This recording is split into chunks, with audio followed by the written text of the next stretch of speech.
जरा इमेजिन करो तुम एक गहरे अंधेरे गड्ढे में गिर गए हो और तुम वहां से कभी नहीं निकल सकते। और अगर तुम्हारे सो कॉल्ड फ्रेंड्स तुम्हारा वहां पे साथ छोड़ दे, तुम्हें चोट लगी है और तुम्हें मुश्किल से लग रहा है कि तुम सरवाइव कर पाओगे, ऐसे हालातों में तुम क्या करो? मैंने सिर्फ इमेजिन करने को बोला था और तुम लोग तो भाई वहीं पे चले गए। कुछ ऐसी स्टोरी हमारे मेन कैरेक्टर की होने वाली है। गड्ढे में गिरने के कारण वहां पे जो ट्रैप थे वो एक्टिव हो गए और जो सरियन में जो हथियार थे वो इसके शरीर के आर पार हो गए हैं। भाई बहुत खराब हालत है इस बंदे की। एमसी अपने आप को बड़ी मुश्किल से उठाता है और फिर वो बोलता है कि मेरी पांचों इंद्रियां जो हैं वो अब बल्लभ मेरे फ्यूज होने वाले हैं, बिल्कुल धीरे धीरे बल्लभ फ्यूज होते जा रहे हैं और मेरा ना खून बहुत बह गया है। एमसी बोलता है कि जब मैं इस दुनिया में पहुंचा था मुझे तभी लग गया था पता कि मेरी तो फील्डिंग सेट है भाई। एमसी बताता है कि 1 महीना भर पहले जब तक मुझे इस दुनिया में, जिसे ये डंजन कहते हैं, टेलीपोर्ट नहीं किया गया था तब तक मेरा सब कुछ मक्खन की तरह चल रही थी जिंदगी मेरी। ना कोई दुख ना कोई कलेश, मस्त जिंदगी। मैं सड़क पे चल रहा था फोन पे बात करते करते अपनी मेहरारू से और इन लोगों ने धर लिया। तभी एक लाइट भी मेरे चारों तरफ से गुजरी और मैं पलक झपकते ही दूसरी दुनिया में पहुंच गया, जहां पहुंचकर मैंने देखा कि वहां ऑलरेडी और भी बंदे हैं। वहां पे लोगों की भीड़ आपस में बात करने चालू हो गई कि भाई एक और बंदा आ गया इधर। जितना कंफ्यूज मैं था उतना ही कंफ्यूज वो भी थे। उस भीड़ में से कुछ लोग कह रहे थे कि हो सकता है कि ये बंगाली बाबा का वशीकरण हुआ है हमारे पे। ये कौन सी जगह है और हम लोग यहाँ पे क्या कर रहे हैं? तभी वहां भीड़ में से एक चश्मिश कहता है कि मैं क्या मजाक चल रहा है, मैं तो अपने जॉब इंटरव्यू के लिए जा रहा था। तभी दूसरा बंदा कहता है कि मेरे मैप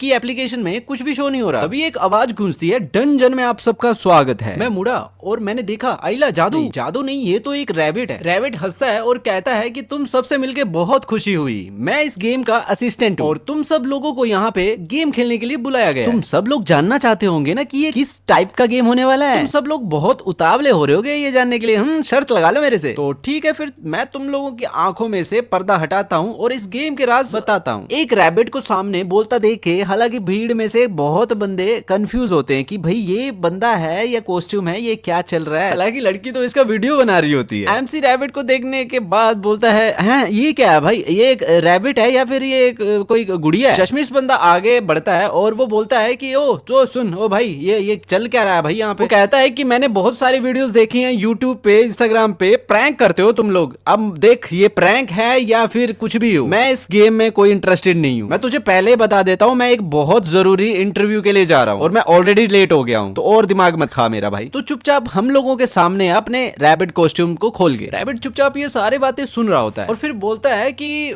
तुम इतनी जरूरी चीज को नॉनसेंस कैसे कह सकते हो? और ये कोई शो नहीं या प्रैंक नहीं है, ये एक असली जगह है मेरे भाई जहाँ पे तुम लोगों की अब लगने वाली है। फिर रैबिट कहता है कि सब लोग ध्यान से सुनो, मैं तुम्हें एक गेम के रूल बताने वाला हूँ। चश्मे वाला इंसान उस रैबिट को गुस्से में आके कॉलर से पकड़ के बोलता है कि चुप हो जा, अब मेरा टाइम वेस्ट मत कर और यहाँ टैक्सी बुला। रैबिट कहता है कि ना ऐसा तो होगा ही नहीं, मैं गेम के इंट्रोडक्शन दूंगा पहले, लगता है तुम लोग अपनी मौत से ही कुछ सीखोगे। चश्मे वाला इंसान रैबिट को काफी कस के पकड़ता है, ऐसा ना कि जैसे मारने ही वाला हो। और पीछे से हमारा हीरो जो रहता है वो उसे बोलता भी है कि भाई रुक जा सुन तो ले। अब उस सीन में भी रैबिट बोल ही रहा होता है। वो कहता है कि अब जबकि तुम इस डंजन गेम को खेल रहे हो और तुम एक खिलाड़ी हो, तो तुम जैसे उतावले लोगों को मैं सबसे पहले जरूरी रूल्स के बारे में बताना चाहूंगा। एमसी कहता है कि मैं सच्ची में बता रहा हूँ, इस मोमेंट से पहले मैं सोच रहा था कि मैं एक सपने में हूँ। रैबिट रूल समझा रहा होता है और उसकी टोन एकदम से चेंज होने लगती है। वो कहता है कि मैं सिर्फ यहाँ पे अकेला हूँ, वही जो तुम लोगों का करता धरता रहेगा, और पहला रूल यही है कि हमेशा गेम के असिस्टेंट के साथ अच्छे से रहो। ये बोलते ही रैबिट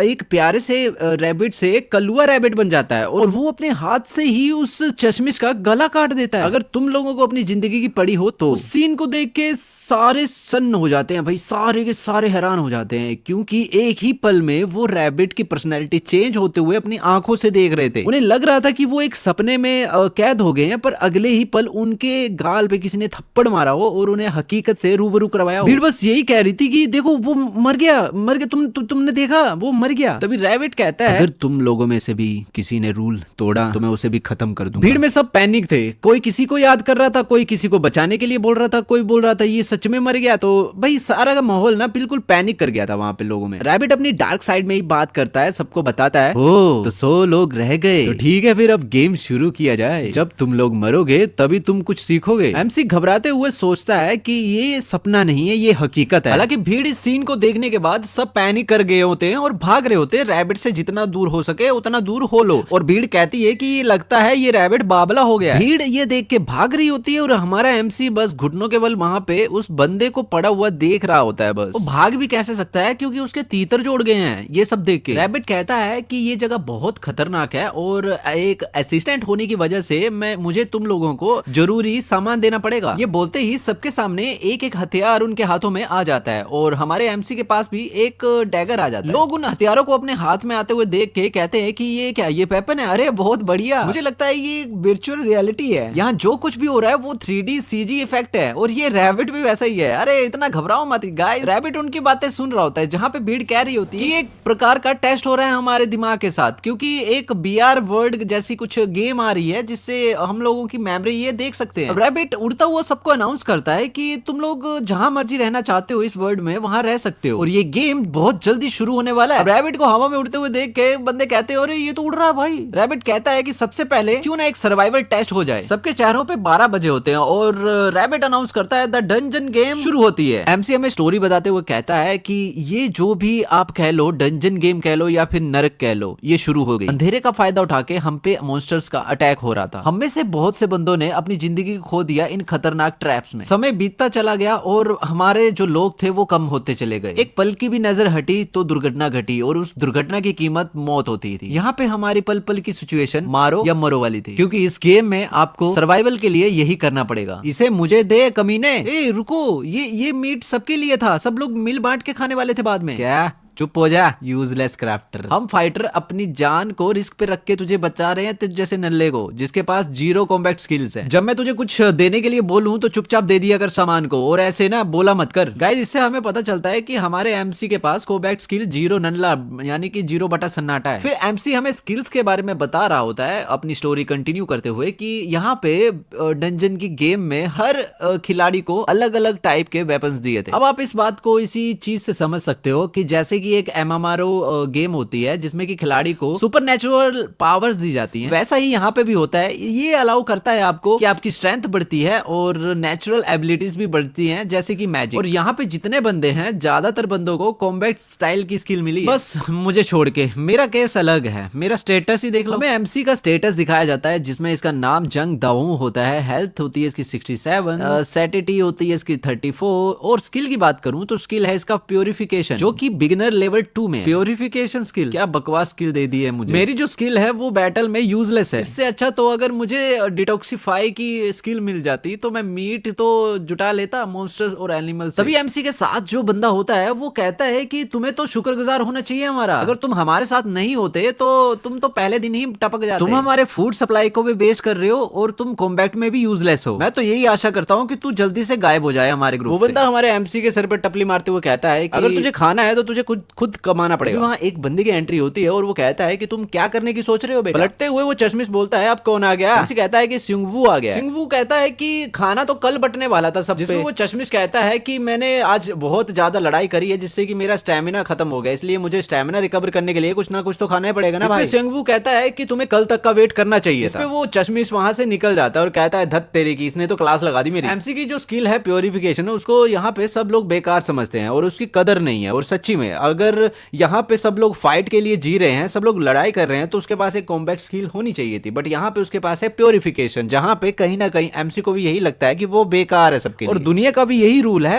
अक्सर कमजोर लोग ही दबाए जाते हैं। स्वेंगवू एमसी को उठाते हुए कहता है कि उसे इग्नोर करो, वो ऐसी बकवास करता है क्योंकि वो खुद को बड़े तुर्रम खां समझता है। स्वेंगवू यहाँ पे मुझे कहीं ना कहीं इनका लीडर लग रहा है और स्वेंगवू कहता है एमसी से कि अब उसे सो जाना चाहिए क्योंकि सुबह जल्दी उठना है, क्योंकि गेम असिस्टेंट ने बोला है कि वो कल एंड पॉइंट पे पहुंच जाए। एमसी कहता है कि मुझे भी उनकी हेल्प करनी चाहिए। वो अपने डैगर को समन करता है और उससे प्रैक्टिस करता है। यहाँ से सीन कट होता है और हमें नेक्स्ट सीन में जंगल को दिखाया जाता है जहाँ पे एक बड़ी सी गेंद कुछ लोगों के पीछे होती है। वो लोग अपनी जान बचाने के लिए उससे भाग रहे होते हैं। गाइज अब मैं इन लोगों को लोग नहीं कहूंगा, एडवेंचर्स कहूंगा। उस गेंद से अपनी जान बचाने के लिए कुछ एडवेंचर्स भाग रहे होते हैं और ये पूरा सीन असिस्टेंट बैठ के देख रहा होता है और कहता है कि अब तो मजा आना शुरू हुआ है। जिस रास्ते से ये आगे बढ़ रहे हैं वहां पे तो बहुत सारे ट्रैप्स हैं। और हाँ, आपने बिल्कुल गैस सही किया, ये एमसी एमसी की टीम ही है और संग आगे बढ़ रहा होता है और उसकी टीम उसके पीछे होती है, जो कि बहुत सारे ट्रैप्स में फंस रही होती है। जो भी उस ट्रैप में फंसता है वो बचता नहीं है। हालांकि संग सबको इंस्ट्रक्शन देता है कि पीछे देखो, आगे देखो, दाएं देखो, बट यहाँ पे जो ट्रैप में फंसता है वो बचता नहीं है। संग जोर से चिल्ला के कहता है कि पीछे मत रह जाना, कोई रुके नहीं, सब आगे बढ़ो। और ये बात वो एमसी को बता रहा होता है, जहाँ पे एमसी को दिखाया जाता है वो भाई हाफ रहा होता और उससे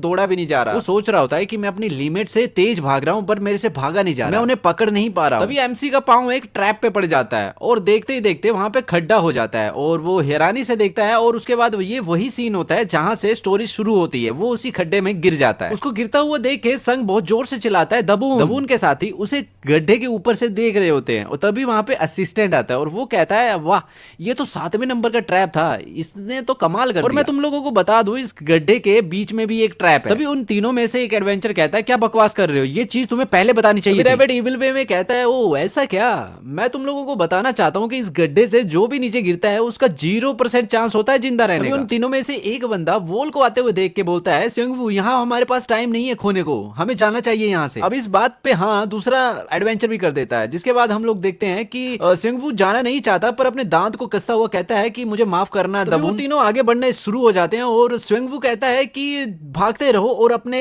पाँव को भी देख लो, जहाँ पे तुम पाँव रखोगे आराम से रखना। उनको भागता हुआ देख के वहां पे असिस्टेंट उसकी जलाने के लिए आ जाता है। वो कहता है कि ओ मुझे लगता था कि वो पतला सा इंसान जो गड्ढे में गिरा वो तेरा दोस्त था, तुम तो बड़े पत्थर दिल निकले यार सेंगवू। हालांकि असिस्टेंट की इस बात से सेंगवू चिढ़ जाता है और वो दांत किसते हुए फिर से बोलता है कि दबून मुझे माफ करना मेरे भाई। ये बोलते ही सेंगवू की टीम आगे बढ़ जाती है। अगले सीन में हमें दिखाया जाता है हमारे एमसी को, जिसकी बहुत बुरी हालत होती है। वो बैठा होता है और उसे अनाउंसमेंट सुनाई देती है कि बहुत बढ़िया, बहुत लंबे समय के इंतजार के बाद तुम 10 सर्वाइवर ऐसे निकले हो जो कि इस पॉइंट पर पहुंचे हो की वजह से। एमसी इस बातों को सुन के कहता है कि ये तो बहुत चिल्ला रहा है, लगता है कि असिस्टेंट कोई अनाउंसमेंट कर रहा है और ये सुन के मुझे ऐसा लग रहा है कि मैं अभी तक मरा नहीं हूँ। रैबिट की अनाउंसमेंट चालू होती है। इतना जल्दी खुश होने वाली बात नहीं है, अभी तक मैंने तुम्हें बताया नहीं है कि यहाँ पे एक बॉस भी है। तुम लोगों को फाइनल बैटल में बॉस से फाइट करनी पड़ेगी स्टेज 1 क्लियर करने के लिए। इस अनाउंसमेंट के बाद हमें एमसी को दिखाया जाता है जिसके हाथ से उसका वेपन छूट जाता है और वो अपने मन में सोचता है कि मैं सबसे माफी मांगना चाहता हूँ क्योंकि मैं अब मरने वाला हूँ। अब अगले सीन में हमें सेंगवू की टीम को दिखाया जाता है जो कि एक गोलेम जैसे मॉन्स्टर से फाइट कर रही होती है और वो फाइनल बॉस होता है और काफी मेहनत के बाद फाइनली वो उस मॉन्स्टर को हरा देते हैं। जैसे ही फाइनल बॉस हार जाता है वैसे ही रैबिट वहां पे प्रकट हो जाता है और वो कहता है कि बहुत बढ़िया, मैंने सोचा नहीं था तुम लोग इतना बढ़िया काम करोगे। इस पे सेंगवू उसे कहता है कि अब क्या वो घर जा सकते हैं। रैबिट कहता है क्या वो घर वापस क्यों जाना चाहता है, तुम्हें पता भी है ये तो अभी पहला राउंड खत्म हुआ है, अब तुम्हें अगले राउंड की तैयारी करनी पड़ेगी। ये अनाउंसमेंट सुनते ही सब लोग बिल्कुल शॉक हो जाते हैं। वो कहते हैं क्या बात कर रहे हो तुम। सेंगवू कहता है कि पिछली बार तुमने कहा था जैसे ही हम लोग बॉस को कंप्लीट कर देंगे हमारा मिशन खत्म हो जाएगा और ये गेम क्लियर हो जाएगी। इस पे रैबिट कहता है कि मैं तो ये कहना चाहता था कि ये सिर्फ स्टेज 1 क्लियर होगी, अब तुम सभी को नेक्स्ट डंजन में मूव होना पड़ेगा। बचे हुए प्लेयर बिल्कुल शॉक हो जाते हैं। वो कहते हैं अब नेक्स्ट डंजन में जाना पड़ेगा, हम लोगों ने इतनी जाने गवाई, इतने साथी गवाए बस एक स्टेज क्लियर करने के लिए। रैबिट उन सबके अरमानों पे पानी फेरता हुआ कहता है कि तुम क्या सोच रहे हो कि इस गेम को तुम खत्म कर पाओगे, ये तो बस शुरुआत है इस डंजन गेम की। अगर इस गेम में एक ही राउंड हो तो मजा कहाँ। तुम लोग ऐसे बच्चों वाली बातें मत करो जैसे कि तुम लोगों को पता ही ना हो कि एक गेम में कितनी स्टेजेस होती हैं। तुम लोगों को रुकना नहीं है, तुम लोगों को थकना नहीं है, तुम सभी लोग तभी सीखोगे जब तुम लोग मरोगे, यही है डंजन गेम। रैबिट की बातें सुन के सब लोग अपना विल पावर और अपना जितना भी स्ट्रेंथ था वो सब कुछ खो देते हैं और सब लोग थक हार के लेट जाते हैं क्योंकि अब उनका कुछ नहीं होने वाला। उन्होंने सोचा था कि वो लोग स्टेज क्लियर करेंगे और वो घर जाएंगे, पर ऐसा कुछ नहीं हुआ। रैबिट ने उनके अरमानों में पानी फेर दिया। तो रैबिट कहता है कि मुझे लग रहा है तुम लोग सब थक गए हो और तुम्हारे अंदर अब विल पावर भी नहीं बचा है। रैबिट उन एडवेंचर्स की ये हालत देख के उन्हें रिवॉर्ड के तौर पे उनके वुंड्स को हील करता है और उनका स्टेमिना फिर से रिफ्रेश कर देता है। और जबकि हम संगवू का देखते हैं उसका हाथ वापस आ गया होता है जो कि इस बात से बहुत खुश होता है। अब रैबिट उनको बताता है कि मैंने तुम्हारा हाथ भी वापस कर दिया है संगवू और तुम लोगों का स्टेमिना भी वापस आ गया है, तो तुम लोगों को अब आगे बढ़ना पड़ेगा नेक्स्ट स्टेज के लिए। अब यहाँ से सीन कट होके हमें एमसी को दिखाया जाता है जो कि अपनी मौत का इंतजार कर रहा होता है, लेकिन अब यहाँ पे अलग ही सीन होता है। जबकि उसके टीममेट्स ने स्टेज को क्लियर कर दिया है तो रिवॉर्ड के तौर पे उसे भी हीलिंग और उसके स्टेमिना प्लस हो जाता है। तभी उसे असिस्टेंट की एक अनाउंसमेंट सुनाई देती है जिसमें वो कह रहा होता है कि अब सब लोग तैयार हो जाओ, सब लोग स्टेज 2 के लिए आगे बढ़ो। स्टेज 2 सुनते ही एमसी काफी जोर से चिल्लाता है कि मुझे भी अपने साथ ले जाओ, मैं अभी जिंदा हूँ। जब उसे मालूम होता है कि वो एक गड्ढे में है और उसकी आवाज बाहर नहीं जाएगी तो वो सोचता है कि मुझे लगता है कि मुझे यहाँ पे अकेले ही सर्वाइव करना पड़ेगा। तभी उसे एक नोटिफिकेशन आती है कि डंजन रीसेट हो रहा है। वो नोटिफिकेशन एनिमेशन देख ही रहा होता है तभी उसके सामने जो ट्रैप्स होते हैं और उसका ब्लड जो गिरा होता है वो बैनिश होने लगता है। ये सारी चीजें अपने आंखों के सामने होते हुए देख के एमसी यही कहता है कि एक बार उसने असिस्टेंट की बात को सुना था, उसने कहा था कि ये ट्रैप्स जो है वो रीसेट होते हैं नेक्स्ट राउंड में आने वाले पार्टिसिपेंट के लिए। एमसी को लगता है कि वो इस ट्रैप में फंस जाएगा, इस वजह से वो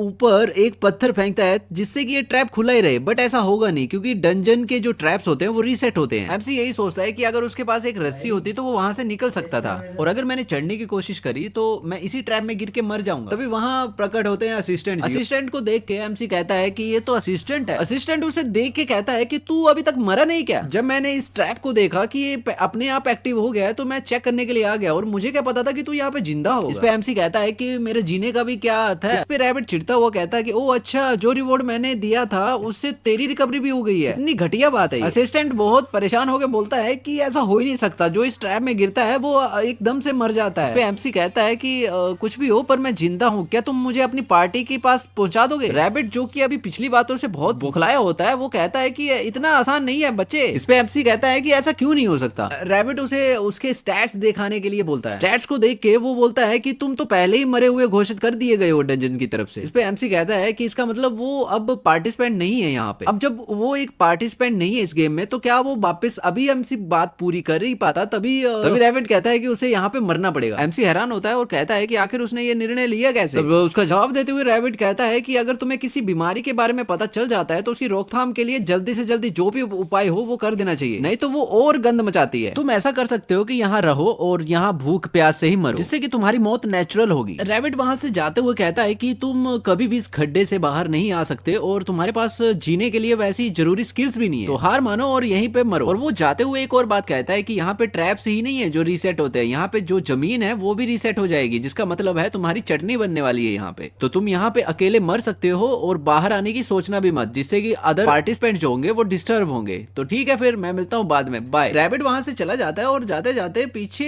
एमसी उसे आवाजें तो मारता है पर वो बोलता है कि भागते रहो भाई, मुझे फर्क नहीं पड़ता। एमसी अब उन बातों को सोच रहा होता है जहाँ पे सब लोग उसे यही कहते हैं कि वो एक यूजलेस है और उसे मर जाना चाहिए, और ये सब इसलिए हो रहा है क्योंकि उसके पास सिर्फ क्राफ्टर स्किल है, वो सिर्फ औरों के लिए बोझ बन सकता है। अब ये सब बातें सोचने के बाद वो डिसाइड करता है कि अगर उसकी स्किल बिल्कुल डाउन टू अर्थ है तो उसका मतलब ये नहीं है कि वो मरने का हकदार है। एमसी अपने इन्वेंट्री से फूड निकालते हुए खाते हुए कहता है कि वो मरेगा नहीं, वो यहाँ पे जिंदा रहेगा किसी भी कीमत पर। अब हमें 1 महीने बाद का सीन दिखाया जाता है जहाँ पे हमारा एमसी मछलियां डकारने के बाद कह रहा होता है कि ये मछलियां बहुत स्वादिष्ट थी और 1 महीने के बाद उसे इतना भरपेट खाना खाने को मिला। उस गड्ढे के एंट्री का मुंह देखते हुए वो सोचता है कि कितना समय हो गया है कि वो यहाँ पे रह के जिंदा है, अभी तक मॉन्स्टर के हाथ नहीं लगा है। ये जगह सुरक्षित तो है पर इसका मतलब ये नहीं है कि वो हमेशा हमेशा के लिए यहीं पे रहेगा। एमसी बहुत खतरनाक सिचुएशन में होता है, अगर वो ऊपर चढ़ भी गया और खड्डे से बाहर चला भी गया तो बाहर के मॉन्स्टर उसे धर पकड़ेंगे और उसे तो भाई फुल टपाटप होगा उसका। और गड्ढे की जो छत है वो सॉलिड रॉक से घिरी हुई है जिसे चढ़ना इतना आसान भी नहीं होने वाला। तभी उसकी घंटी बजती है और वो डिसाइड करता है कि क्यों ना मैं डिगिंग करूं। खुदाई करने से वो एक टनल बना सकता है बाहर जाने के लिए, तो वो एक तिरछी सी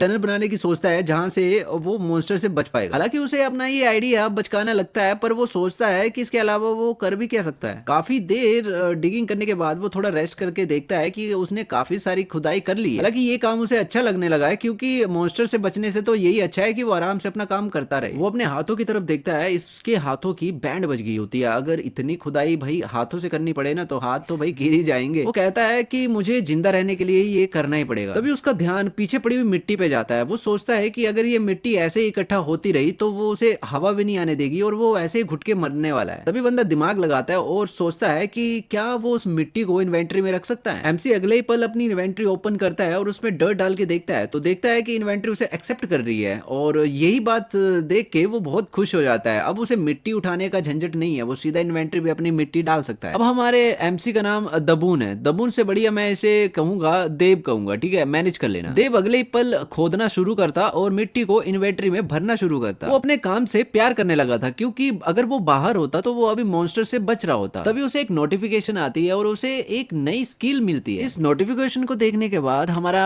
देव बहुत कंफ्यूज होता है क्योंकि उसके साथ ये पहली बार हो रहा होता है। अगले पल हम देखते हैं कि उसके शरीर को एक गोल्डन कलर का ऑरा घेर लेता है। जब सिस्टम उसे अपग्रेड कर रहा होता है तो उसके दिल में एक ही ख्याल आता है, क्या हो अगर वो इसी प्रोसेस में मर जाएगा। अगले पल हमें एक नोटिफिकेशन दिखाई जाती है जिसमें लिखा होता है कि उसकी डर्ट मैनिपुलेशन वाली स्किल अनलॉक हो गई। अब वो किसी भी डर्ट को शेप दे सकता है। हालांकि हमारा एमसी इस बात से खुश नहीं नजर आता, क्योंकि उससे उसके पास जो पहले स्किल थी वो भी एक नॉन कॉम्बैट स्किल थी। उसने सोचा था कि अब अगर किस्मत ने उसे चांस दिया है तो उसे कॉम्बैट वाली स्किल मिलेगी, बट होता उसका परे है, उसे फिर से एक नॉन कॉम्बैट वाली ही स्किल मिल जाती है। तभी उसके दिमाग के घोड़े दौड़ते हैं और वो कहता है कि मैं समझ गया मुझे ये स्किल क्यों मिली है, मैंने इतनी खुदाई की है कि मेरे हाथ भी टूट गए हैं, जिस वजह से सिस्टम ने मुझे यही स्किल थमा दी। हताश होते हुए कहता है खैर छोड़ो, मैंने उम्मीद करी थी कि मुझे एक ऐसी कॉम्बैट स्किल मिल जाए जैसे कि सिंगवू के पास उसकी जो स्किल है वो बहुत बड़ी है। अब जब मैं सोचता हूँ कि मैं कुछ भी नहीं हूँ उसके सामने, उसने तो मुझे बचाने के चक्कर में अपनी बाजू तक खो दी, मैं बस उससे दोबारा मिलना चाहता हूँ और यही उम्मीद है कि वो जीवित हो। उसके बाद एमसी ट्राई करता है कि वो नई स्किल को आजमाएगा। वो डर्ट पे अपनी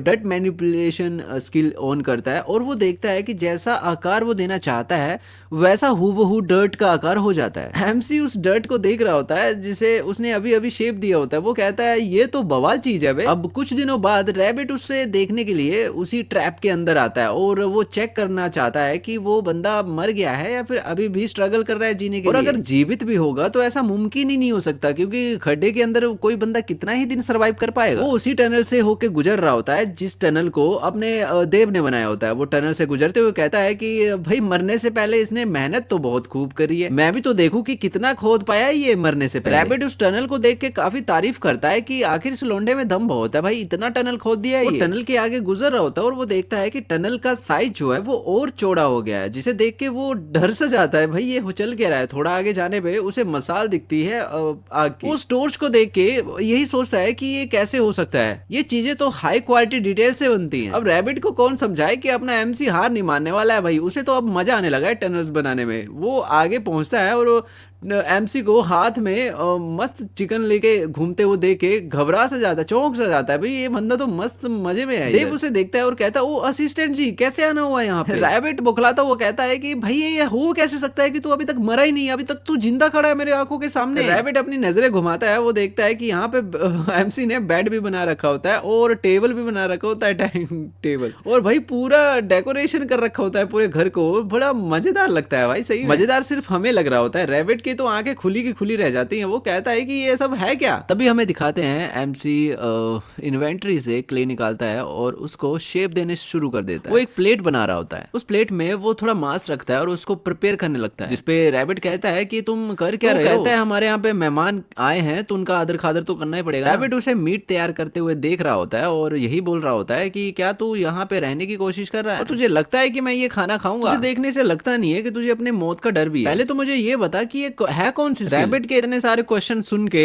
देव तो बौखला ही जाता है। वो सोचता है कि ये तो पागल ही हो गया, अब इसने स्किल के बारे में पूछ लिया है तो बताना तो पड़ेगा ही। तो ये वो कहता है कि ये मिट्टी का ढेर का स्किल है। मिट्टी का ढेर, मुझे लगा ही था तुम ऐसे ही काम में बहुत माहिर होंगे। रैबिट बहुत जोर से हंसना शुरू कर देता है। रैबिट कहता है कि तुमने वैसे ही बहुत दिन यहाँ पे जी लिए, अब तुम्हारे मरने का टाइम हो गया। इस पे देव पूछता है कि क्या आप मुझे मारने वाले। रैबिट कहता है कि अगर मैं तुझे अकेला भी छोड़ दूंगा ना तो तू मरना तो तेरा तय है। रैबिट ये बोल के आगे निकल रहा है कि अब ये सब खत्म होने वाला है। तो इस पे एमसी कहता है कि क्या खत्म होने वाला है भाई साहब, हमें भी बता दो। तभी एमसी देखता है कि अचानक से उसके चारों तरफ की चीजें हिलने स्टार्ट हो जाती हैं। रैबिट हवा में उड़ते हुए एमसी को बताता है कि जब तुम इस मिट्टी के ढेर में खेल रहे थे ना तब बहुत से पार्टिसिपेंट ने स्टेज 1 को क्लियर कर दिया। तुम्हें पता ही होगा तुमने कितने दिनों में ये मेहनत करी है। अभी एमसी कहता है कि वो अपने काम में इतना व्यस्त हो गया था कि वो डंजन रीसेट के बारे में तो भूल ही गया था, जिसकी वजह से अब जितनी भी इसने टनल बना रखी थी वो रीसेट होने वाली। अब ये जान के एमसी हमारा उसी तरफ भागने लगता है जहां से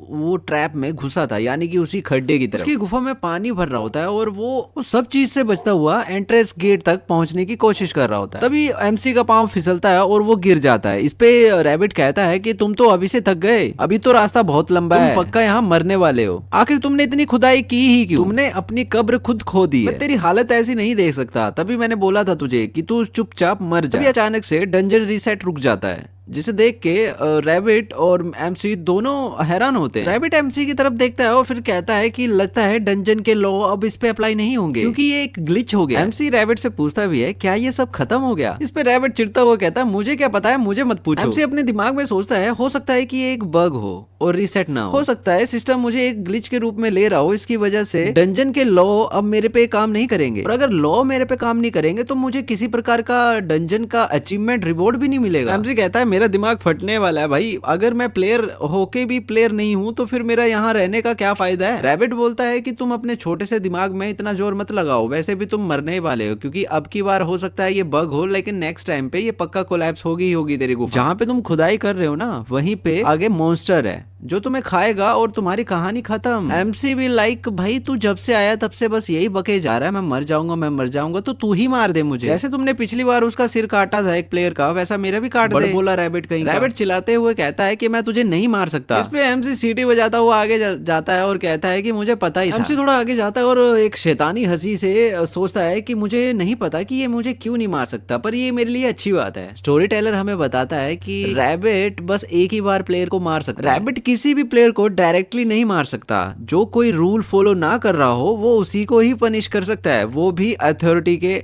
साथ। और हमारे एमसी के साथ अब ऐसा सीन हो गया है कि स्टेटस ने या बोलूं सिस्टम ने, डंजन का जो सिस्टम है वो उसने उसे नकार दिया, यानी कि वो एक ग्लिच बन के रह गया है। उसके तो प्लेयर का नाम तक नहीं है कि वो है कौन, तो जब उसकी कोई आइडेंटिटी ही नहीं है तो वो लो क्या तोड़ेगा, वो तो बस एक ग्लिच बन गया। रैबिट ये सोच रहा होता है कि क्या हो अगर ये इंसान बाहर चला गया, अगर मेरी गलती ऊपर वालों को डिटेक्ट हो गई तो मैं तो गया। इस पे एमसी उसे पूछ रहा होता है कि क्या तुम खाना नहीं खाना चाहते, पक्की बात है ना। एमसी का ध्यान रैबिट पे होता है, तभी उसे छत से आवाज आने शुरू हो जाती है। वो ऊपर देखता है और एकदम से वहां से पानी का फुहारा उसके ऊपर गिर जाता है और यहाँ उसके टनल पे बाढ़ आ जाती है। अब इस बाढ़ को देख के रैबिट बहुत खुश होता है कि अब तो ये मरेगा ही। हमें एमसी को दिखाया जाता है जो कि काफी स्ट्रगल कर रहा होता है उस पानी। एमसी सोचता है कि अगर वो उस पानी के होल को बंद कर देगा तो पानी आना बंद हो जाएगा। वो जल्दी से अपनी इन्वेंटरी से मिट्टी निकालता है और पानी के होल को बंद करने की कोशिश करता है, पानी फिर से लीक होने लग पड़ता है। तभी एमसी को एक और बात याद आती है, वो पानी के अंदर ही अपनी मिट्टी को इन्वेंटरी से निकाल के उस मिट्टी को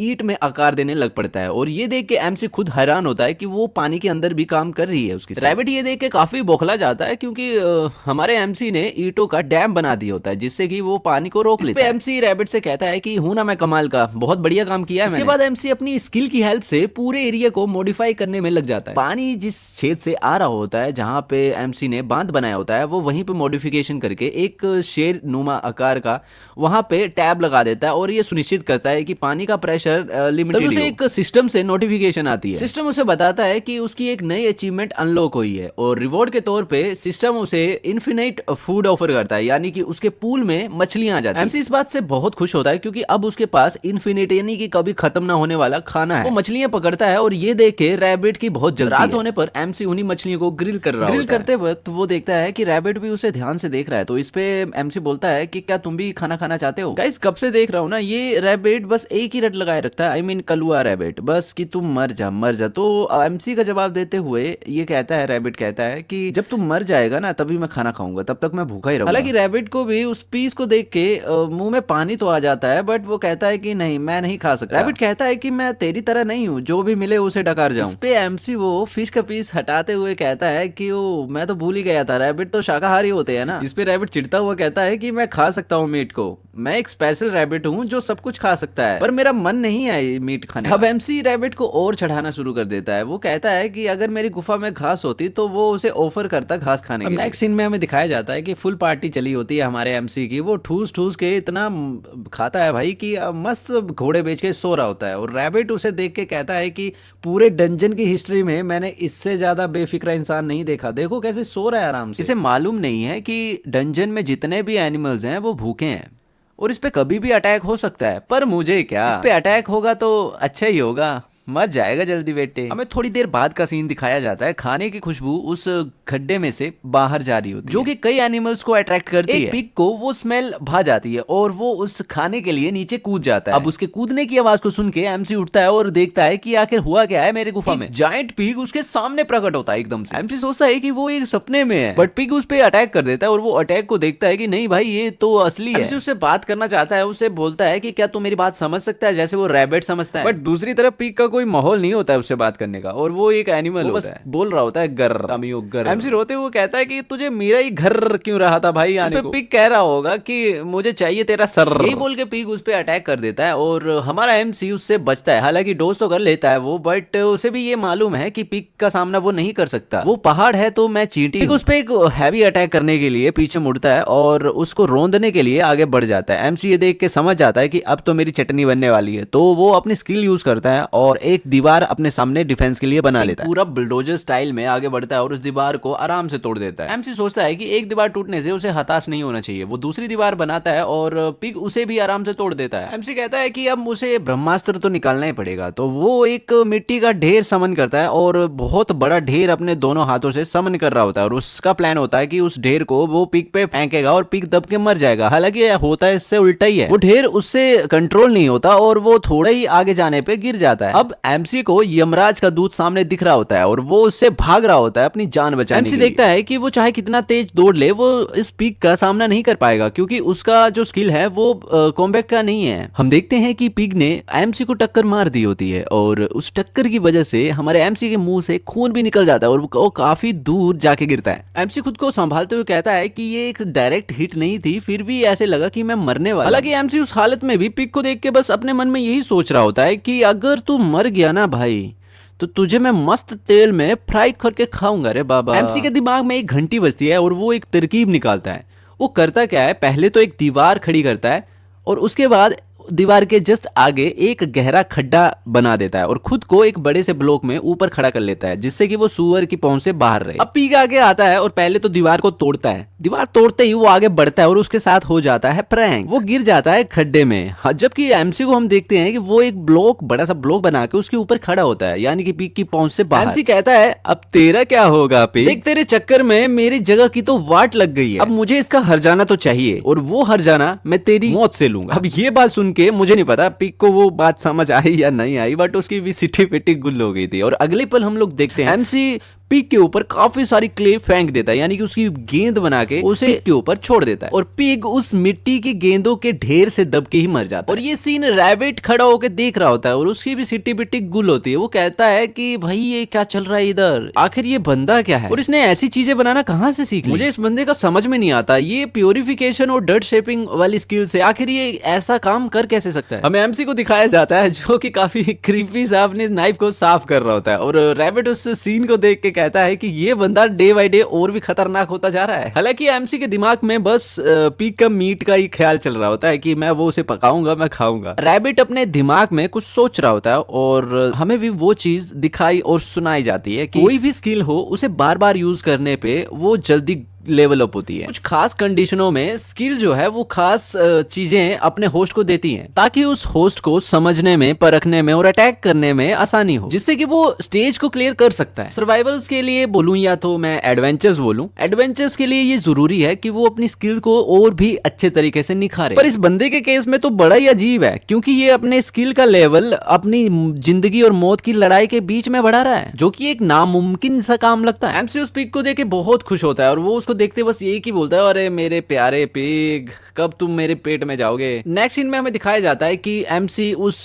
पिग को बूचर कर रहा होता है। उस पिग को बूचर करने के बाद एमसी खुद से ही बात कर रहा होता है कि आखिर अकेला रह के खुद से बात करना कितना अजीब लगता है। इस पर रैबिट भी कहता है कि हाँ मैं तेरा दर्द समझ सकता हूं। और सीन थोड़ा बियर्ड हो जाता है। एमसी पिग की स्कल से एक कढ़ाई बना लेता है। उस कढ़ाई को देखने के बाद एमसी बहुत खुश होता है। वो कहता है कि अब मैं इसका इस्तेमाल एक अच्छे मीट को बनाने में करूंगा। रैबिट उसकी सारी हरकतें नोट कर रहा होता है। वो कहता है कि ये इंसान पहले क्या हुआ करता था और इस गुफा में आने के बाद क्या बन गया। एमसी अपने इन्वेंटरी से वही सरिये निकालता है ट्रैप वाले और वहां पे गाड़ने लगता है एक जगह पे। उसको देख के रैबिट कहता है कि तू कर क्या रहा है भाई। एमसी उसे दिखाता है कि मैंने वो ट्रैप यहीं पे फिर से फिक्स कर दिया है जिससे कि नेक्स्ट टाइम जब भी कोई पिग यहाँ पे आएगा तो वो मर जाएगा। इस पे रैबिट कहता है कि मैं जानता हूँ भाई कि तू गुफा में रह के पागल हो गया है, पर इतना भी पागल सुअरों को मत समझ कि वो तेरे ट्रैप में आसानी से आके मर जाया करेंगे। कुछ भी हो पर आज उसके पास भरपेट खाना है और वो काफी टाइम तक चलने वाला है। एमसी इसी बात से बहुत खुश होता है। तभी उन्हें कुछ आवाज सुनाई देती है और दोनों ऊपर की ओर देखने लगते हैं जहाँ पे ट्रैप का मुहाना होता है जहां से हमारा एमसी भी गिरा था। अगले पल हम लोग देखते हैं कि वो बावला पिग भी उस खड्डे में गिर जाता है और गिरने की वजह से वो ट्रैप के